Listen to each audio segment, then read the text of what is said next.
शिव पर चढ़ाई हुई हर वस्तु अग्राह्य है, उसे पहले शालिग्राम को भोग लगा, फिर वो तुम्हारे काम में लगे। ध्यान से समझना, शिव पुराण की बात कह रहा हूँ, मेरे पास मेरी एक बात का प्रमाण है। ये जो अभी आपने श्लोक सुना, ये शिव महापुराण विद्येश्वर संहिता 22 में है, 19वां श्लोक निकाल कर देखिए। अगली बात, कुछ ऐसे स्थान हैं जहां पर चढ़ा प्रसाद आप डायरेक्ट ले सकते हो। नंबर 1 स्वयं शिवलिंग, ज्योतिर्लिंग, इन पर चढ़ा प्रसाद पाया जा सकता है। नंबर 2 पार्थिव शिवलिंग, मिट्टी का बना शिवलिंग, इन पर चढ़ा प्रसाद पाया जा सकता है। नंबर 3 धातु से बना हुआ शिवलिंग, सोना चांदी तांबा प्रसाद पाया जा सकता है। नंबर 4 रत्न से बना हुआ शिवलिंग, इनका प्रसाद पाया जा सकता है। नंबर 5 बाणलिंग, बाणलिंग यानी नर्मदेश्वर, इनका प्रसाद पाया जा सकता है। और अंतिम शिव की मूर्ति पर चढ़ा प्रसाद पाया जा सकता है। पर यदि तुम्हारा शिवलिंग इस कैटेगरी में नहीं आता, भैया मैं मानता हूँ कि जो शिव के प्रसाद की निंदा करता है उसे पाप लगता है, जो शिव के प्रसाद को दुत्कारता है उसे भी पाप लगता है, पर प्रसाद की शर्त पहले तो शिव से स्पर्श ना हुआ हो, ठीक, और ये स्पर्श हुआ हो, कुछ मत करो, उसे शालिग्राम जी को दिखाओ, बस। यही कारण है हम जब भी कहीं शिव मंदिर में जाते हैं, अभी हम मई में किसी स्थान पर शिव पुराण की कथा कर रहे थे, बहुत बड़ी शिव मंदिर की स्थापना हुई, तो हमने साथ में शालिग्राम जी की स्थापना की, शिवलिंग के साथ शालिग्राम जी रखे, कोई चिंता करने की बात नहीं। शिव के साथ नहीं रखना तो गर्भगृह में तरफ रखो। और तुम भी ध्यान रखो, जब कभी शिव मंदिर में जाओ माताओं, नंबर 1 शिव पे 24 घंटे गर्मी लगेगा कि जब मन आया लोटा लेके चलेंगे ना, हर हर महादेव। सर्दियां हुई, खुद 10-10 शॉल ओढ़ कर जाएंगे भोलेनाथ पे, ठंडो ठंडो पानी, कुछ गीजर वाले भी नहा के आवेंगी। एक प्रश्न मुझसे लोग और पूछते हैं, भगवान पर गर्म पानी चढ़ा सकते हैं कि नहीं?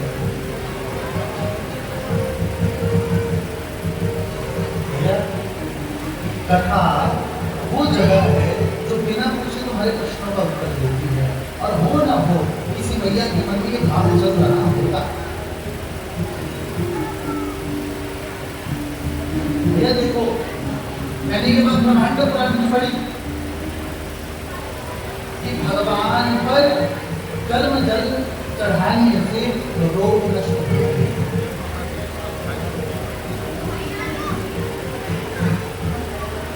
आप बिना किसी संकोच के कर्म जल चढ़ा सकते हैं। मैं यहाँ केवल शिव की बात नहीं कर रहा, कोई भी स्वरूप हो, तुम्हारे घर में भगवान होंगे, जब जब तुम्हारा शरीर ठंडे पानी से नहाए तो भगवान का ठंडे पानी से स्नान करवाओ, जब तक तुम्हारे शरीर में गर्म पानी की आवश्यकता है तो भगवान के गर्म पानी से स्नान कराओ। वही एक तो भगवान को भोग लगाते हो, उनको भूख लगती है, तुम भगवान का श्रृंगार और स्नान करवाते हो, तो तुम्हारा कर्तव्य बनता है कि तुम भैया भगवान का इस प्रकार से ध्यान रखें।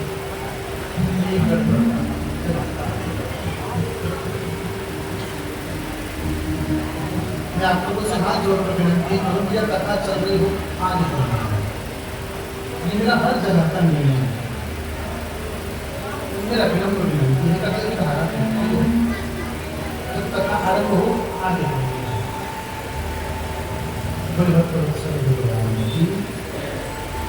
अब कुछ बातें सुनो, शिव पर क्या चढ़ाने से क्या फल मिलता है, प्रमाण के साथ ये चीजें निकाल कर लाया हूँ शिव पुराण से।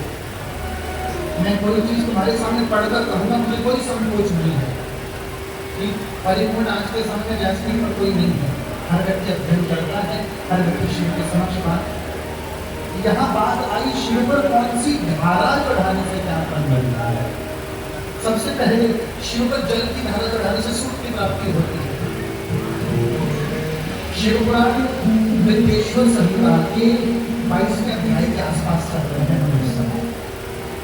घी की धारा चढ़ाने से तुम्हारी संतान बीमार रहती है, रोगी रहती है, संतान नहीं होती, संतान को कष्ट है, तो शिव के ऊपर घी की धारा दो।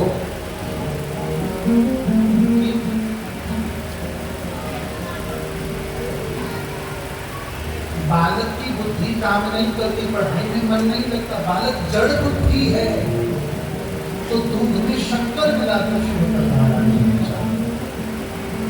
मैं प्रमाण के साथ ये बात कह रहा हूँ, शिव पुराण में लिखी गई बात, एक का श्लोक को मैं बता रहा हूँ। शिव पुराण में जितने उपाय हैं उतने ही बता सकता।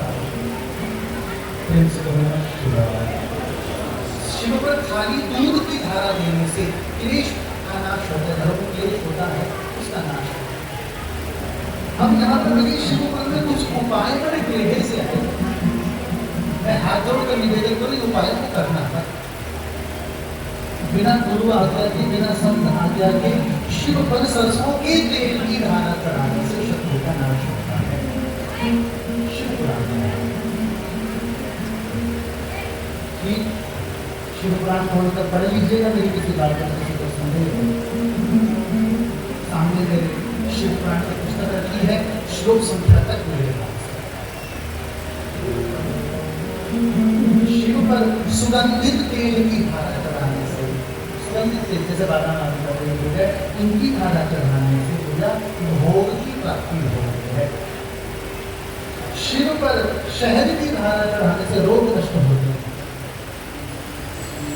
शिव पर गन्ने के रस की धारा चढ़ाने से आनंद की प्राप्ति होती है, और शिव पर गंगा जल चढ़ाने से मुक्ति की प्राप्ति। पर यहाँ कुछ शर्तें लगी हैं। नंबर 1, आप जब ये उपाय करें, आपके मुख से सतत मंत्र चलना चाहिए, कोई भी नमः शिवाय, ओम नमः शिवाय, कोई भी मंत्र चलना चाहिए। नंबर 2, जब भी आपने शिव पर कोई वस्तु चढ़ाई, तुम्हारा कर्तव्य बनता है तो उसके बाद शिवलिंग को साफ कर खूब सारा जल लेकर, अगर तुमने दूध चढ़ाया, दही चढ़ाया, शहद चढ़ाया, कुछ भी तो चिपचिपा पदार्थ ये दुर्गति होती है शिवलिंग। स्वच्छता का विषय ध्यान रखना है। और तो दूसरी बात शिव पुराण में कह रहा है, नंबर 1, शिव पर दुर्वा चढ़ाने से, कुशा चढ़ाने से, कुशा समझते होंगे, कुशा चढ़ाने से मोक्ष की प्राप्ति होती है। शांति बनाए,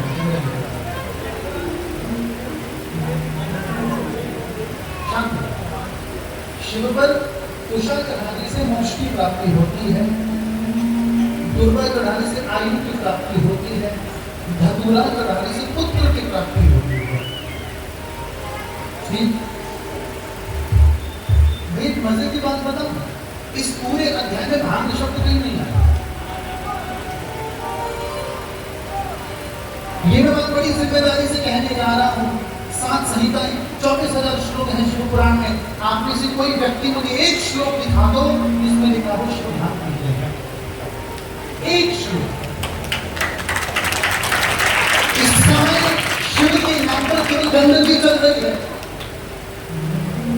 मैं अभी 1 हफ्ते पहले कहीं कांवड़ यात्रा के बीच में फंसा और ससम्मान कह रहा हूं, इस समय कांवड़ यात्राओं की दुर्गति, जो पूरा साल शिव पर जल नहीं चढ़ाएंगे वो भी अपने आप को कांवड़ उठाकर शिव के भक्त बन गए। भैया 18, 20 साल के बच्चे हमें चिलम फूकते देखे, किसके नाम पर?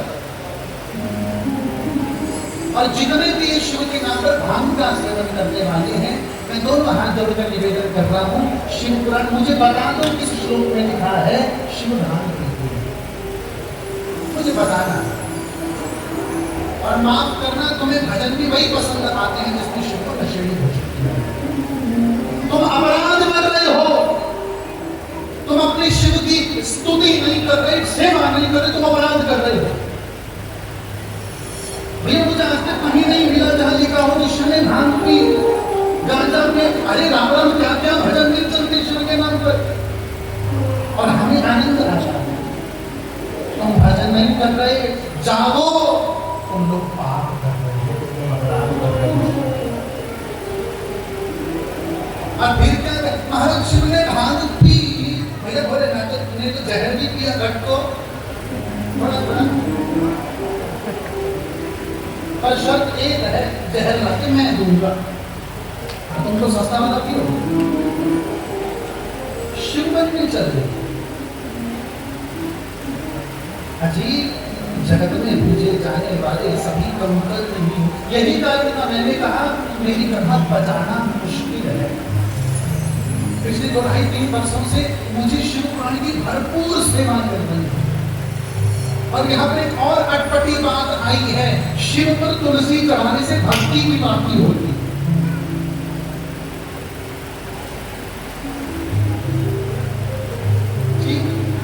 श्लोक का प्रमाण दो, सुनो, चर्चा नहीं करनी, चर्चा करने के लिए व्यास और व्यास पूछ लेती है। शिव पुराण विदेश्वर संहिता कहती है भक्तियों के फलम कस्य तुलस्या पूजयेत् यदि शिव का तुलसी से पूजन हो तो भक्ति और मुक्ति दोनों की प्राप्ति होती है।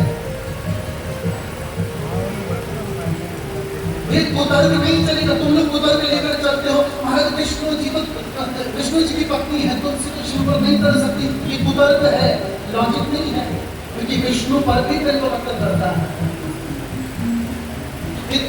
माफ करना, आजकल के समय में सबसे बड़ा ग्रंथ पता क्या है? फेसबुक सबसे बड़ा। उसने जो कह दिया तुम लोगों ने माना। हम कल ही कोई व्यक्ति हमको प्रवचन दे रहा था, महाराज शिव पर कुमकुम चढ़ाए तो पहाड़ लगता है। कितनी जगह वर्णन मिलता है कि शिव पर कुमकुम चढ़ता है।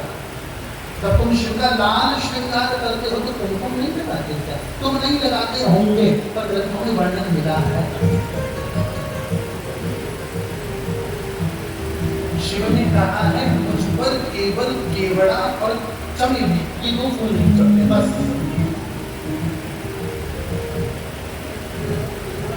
पहला फूल एक चीज से कहा जाता है केवड़ा, और दूसरे को नहीं। मुझे थोड़ा सा यहाँ पर असमंजस हो रही है, चंपा या चमेली किसी एक का वर्णन आया है और शिव ने कहा ये दोनों फूल मुझे विधान के रूप में स्वीकार, मानो फूल बंगला बनाया जाए।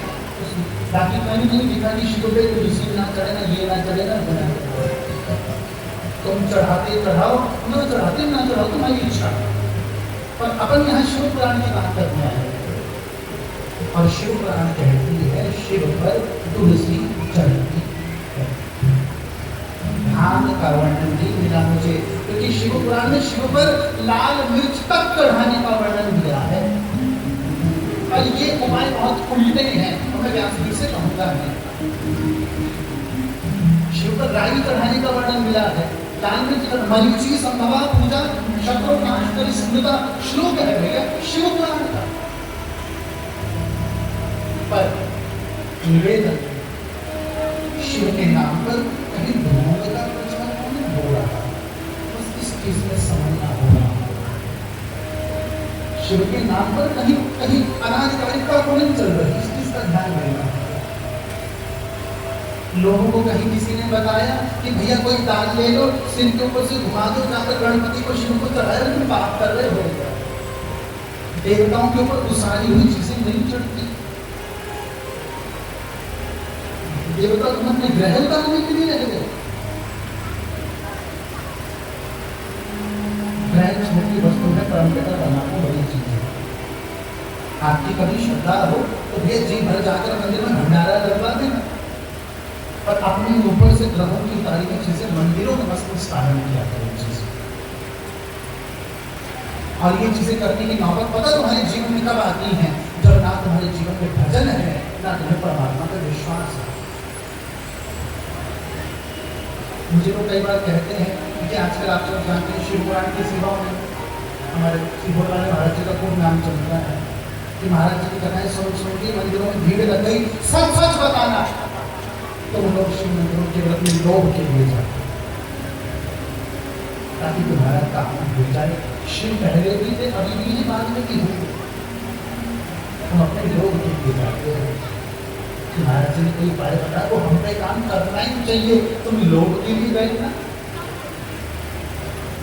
नहीं, शिव से प्यार रखना है या व्यापार करना है, तुम पर छोड़ता होना है। और याद रखना भक्ति और पूजा इनमें यही अंतर है। तुम ज्ञान मार्ग से चलोगे तो तुम्हें भगवान की ओर जाना पड़ेगा, तुम भक्ति मार्ग से चलोगे भगवान तुम्हारी ओर चलेगा। अभी तुम जानो, तुम किस विचार से जाना चाहते हो। प्रेम से कहो नमः शिवाय, नमः शिवाय। इस चीज का ध्यान रखिएगा। शिव पुराण बड़ा बड़ा बड़ा सेंसिटिव ग्रंथ है, बहुत सूक्ष्म ग्रंथ है। अगली बात इसलिए, जब तक आप लोग शिव पुराण पढ़ेंगे नहीं, समझेंगे नहीं, आप लोगों को अभी शिव पुराण उतना सही लगता है जितना मैंने किसी और से बता दिया है। भैया मैं तुम्हें निवेदन करूं, शिव के ऊपर, शिव के नाम पर अपराध मत करो, अपराध मत करो शिव के नाम। और शिव से कहा करो, भोलेनाथ दया करना, मैं तेरे भरोसे, भोलेनाथ दया करना, मैं तेरे भरोसे, दीनानाथ दया करना, मैं तेरे भरोसे,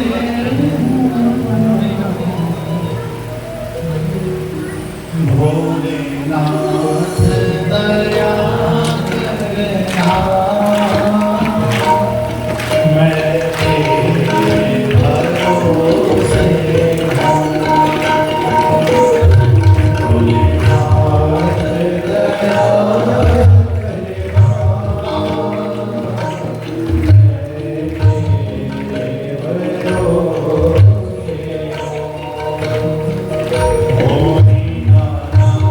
करना,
बोले शंकर भगवान की, बोले शंकर भगवान की। भोलेनाथ दया कट कर दो बाजी।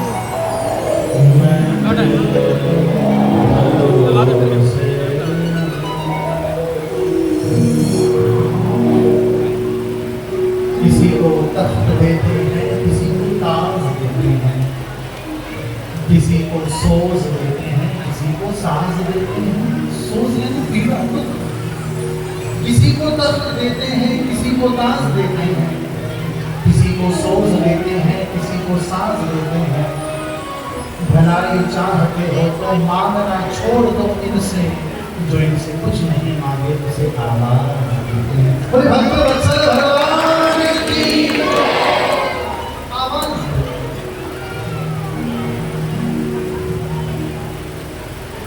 तेरी शरण में आया हूं,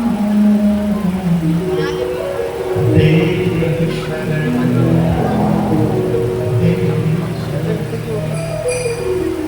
भवजल लहरी नदियां गहरी, कर्मन धार बहाया, कर्मन धार बहाया, तेरी शरण तेरी शरण तेरी शरण में आया हूं, तेरी शरण तेरी शरण। बोल शंकर भगवान की जय। आज किंचित कथा विवरण से आगे बहुत अधिक विस्तार में नहीं होगा।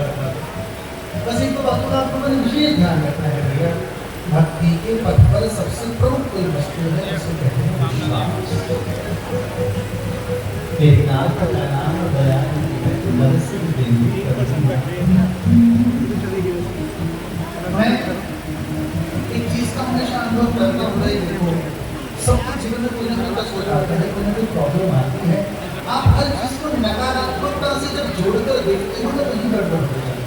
महाराज गए खराब, महाराज चाकू को ना कर दिया था, हमने किसी ने कुछ नहीं किया। ऐसा मानो परमपिता परमात्मा हमारी परीक्षा है, और जो परीक्षा लेगा वो सफल करेगा।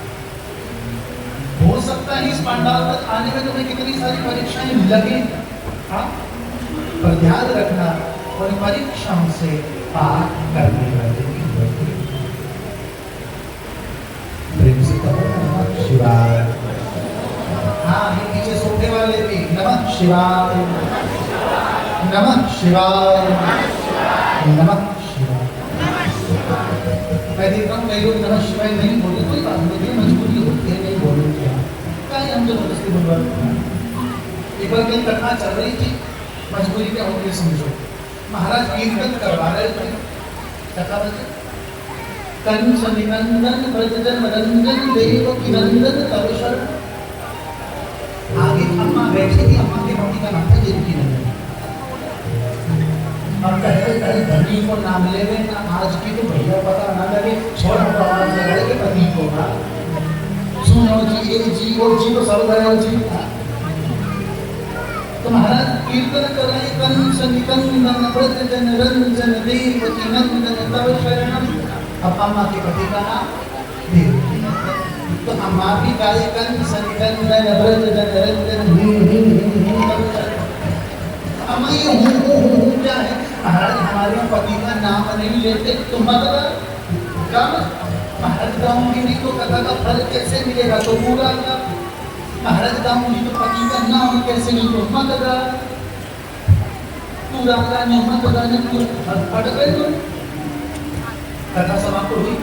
अम्मा अपने घर पहुंची, अम्मा पूरी रात सोचती रही ऐसा क्या करूं जिससे भगवान का नाम भी लिया जाए और पति को नाम भी नहीं लेना पड़े। भैया अगले दिन कथा शुरू हो ढूंढने लगी। महाराज ने पहले अम्मा की पपड़ी गाएगी जी महाराज तो नहीं करेगी महाराज का सबसे लगे महाराज कीर्तन कर रहा हूँ कभी सैनिकल मुंडन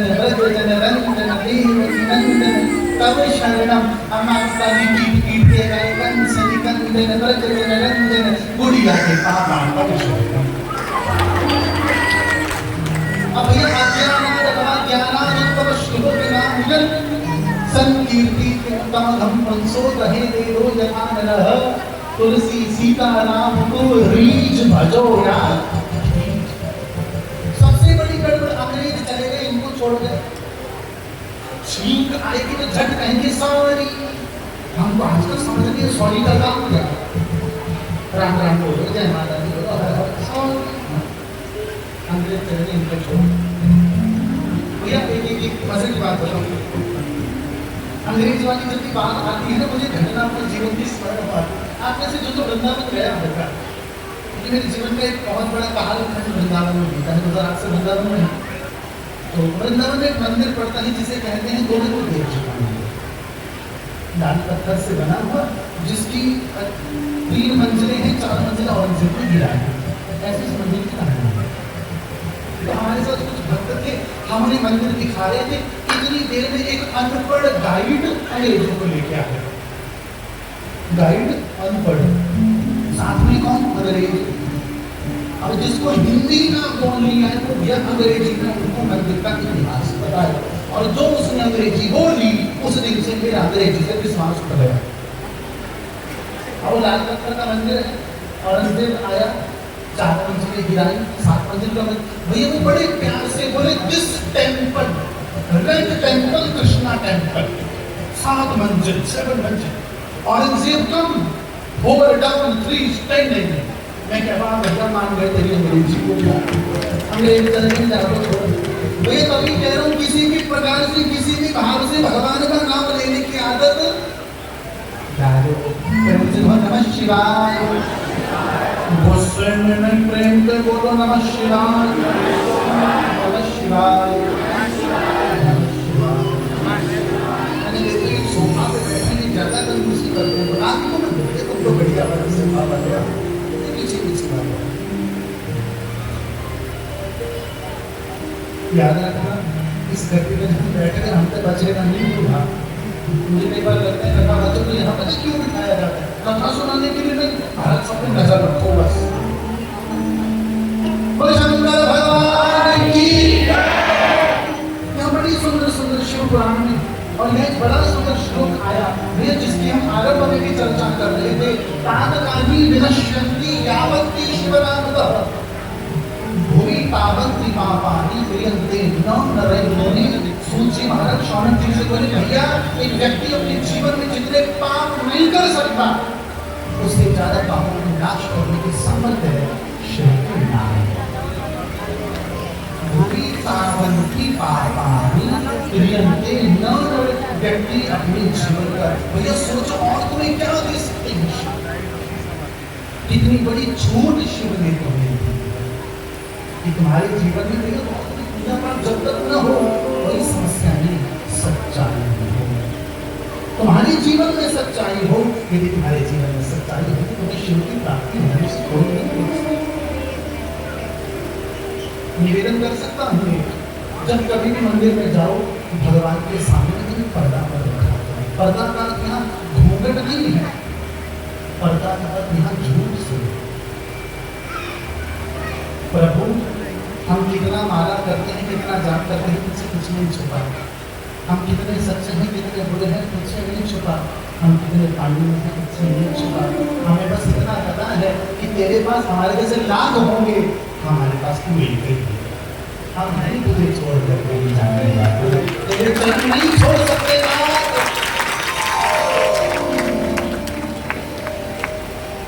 श्री शिवपुराण की कथा बार बार इस बात को कहती है तुम्हें भगवान का चरणाश्रय कर लेना चाहिए। भगवान का चरणाश्रय होगा जिंदगी में कहीं भी किसी भी मोड़ पर स्वयं को अकेला आओगे मुझे बोलना। शंकर भगवान की शिवपुराण का मंत्र यहाँ भस्म का वर्णन आया। देखो भैया, ध्यान रखना, गांठ बांध लो, शिव का पूजन दो चीजों के बिना तुम कभी नहीं कर सकते।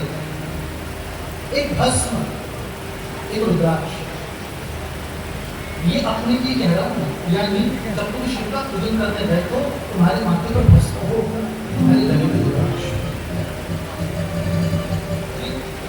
पर भस्म के लिए कुछ नियम लगे। तुम हर किसी रात को भस्म नहीं कह सकते। अब किसी यज्ञ से बची हुई रात तो भस्म।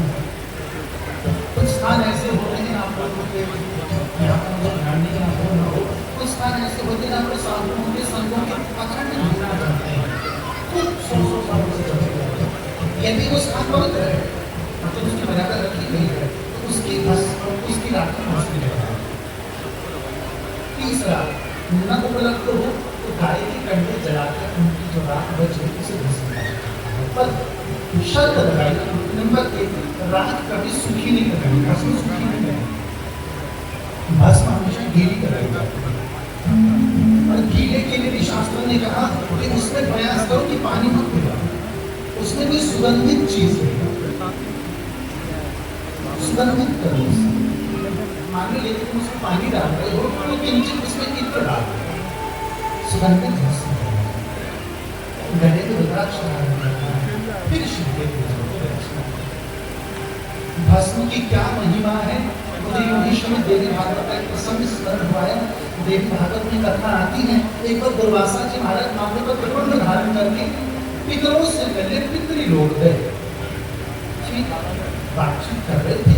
अचानक दुर्वासा जी के कान में शब्द पड़े, अरे मारे गए, अरे मारे गए, अरे जल गए, अरे बचाओ, अरे रक्षा करो। दुर्वासा जी को अटपटा लग गया है, पितरों से पूछा भैया ये क्या है। पितरों ने कहा महाराज बदलनी नरक लोक है कि वहां से आवाज आ रही है। कहां से? नरक लोक।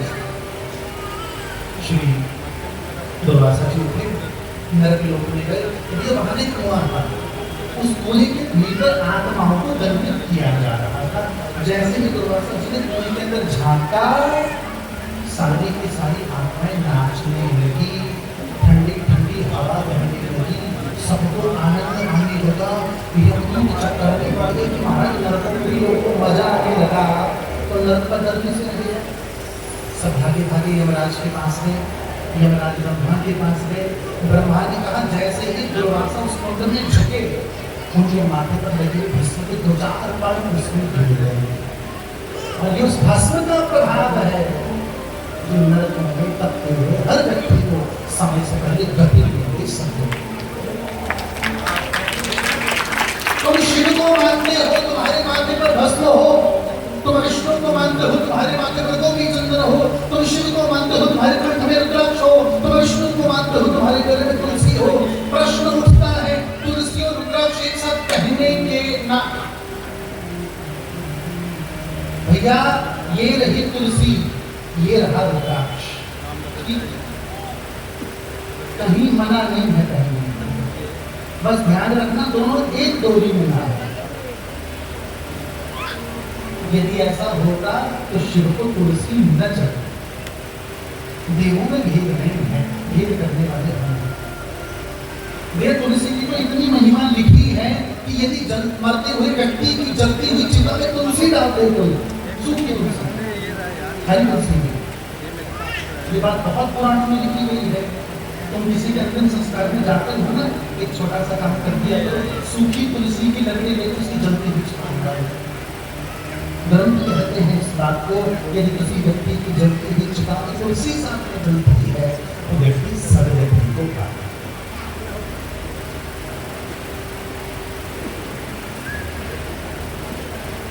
मैं मान सकता हूँ बहुत सी बातें आपको घूम रहा होगा, आगे हमें लगता है जो कथावाचक आकर नई पृथ्वी को लाकर चला जाता है, और ये वाला कथावाचक तो दूर से इंपोर्ट करवाया है श्रृंगार मंडल में। मुझे नहीं पता कि हम बड़े कथावाचक को छोटे कथावाचक हैं, पर परसों से जब से आए एक बात तो समझ सिकंदराबाद वाले हमको खूब बड़ा वीआईपी बनने के भैया हम तो है जहाँ भी जा रहे अपनी फोटो की करे, अपनी छोटा फोटो नहीं बड़ा फोटो। निरंतर हम कौन है क्या है इस चक्कर में पड़े। ये भी शंका हो मुझसे कह देना, अपनी इस बात का प्रमाणिकल श्लोक के साथ भेजना। तुलसी जी की बड़ी महिमा है, रुद्राक्ष की बड़ी महिमा है।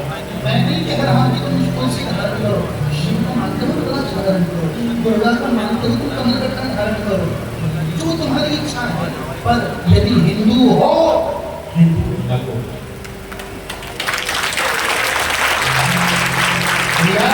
किसी को बाल और टोपी पे लाज नहीं आती, तुम्हें तिलक में लाज क्यों आती? समझना इस बात को। तुम्हें कंठी में लाज क्यों आती है? तुम्हें चोटी रखने में लाज क्यों? अरे चोटी रखना, तिलक लगाना तुम्हारी गुलामी नहीं है, तुम्हारा गौरव है। हमें गौरव है तो हम हिंदू परंपरा में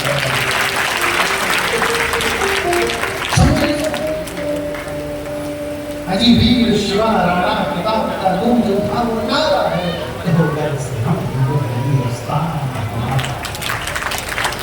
मैं इस विषय पर ज्यादा जाऊंगा कि भगवान की कृपा से 2-3 वर्ष तक मैं हिंदू को महीने के राष्ट्रीय प्रचारक के रूप में सेवा की।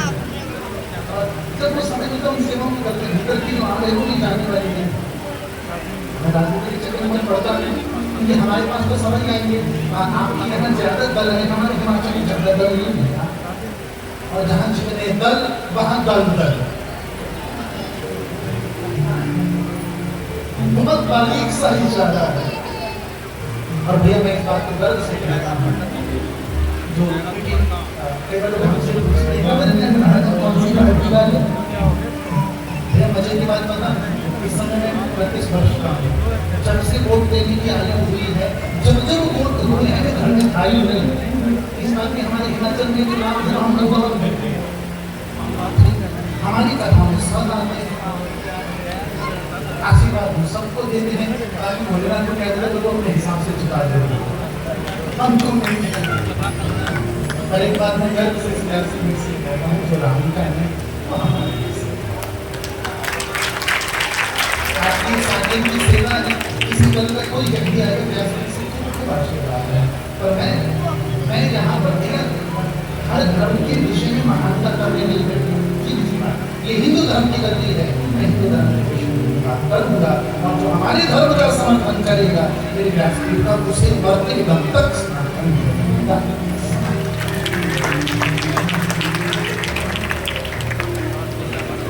लोग कहते हैं धर्म में राजनीति नहीं आनी चाहिए, या राजनीति बिना धर्म के हो ही नहीं सकती। अरे दूर की बात छोड़ो, कोई एमएलए कोई एमपी शब्द लेता है, वही संविधान के लिए धोखा लेता है।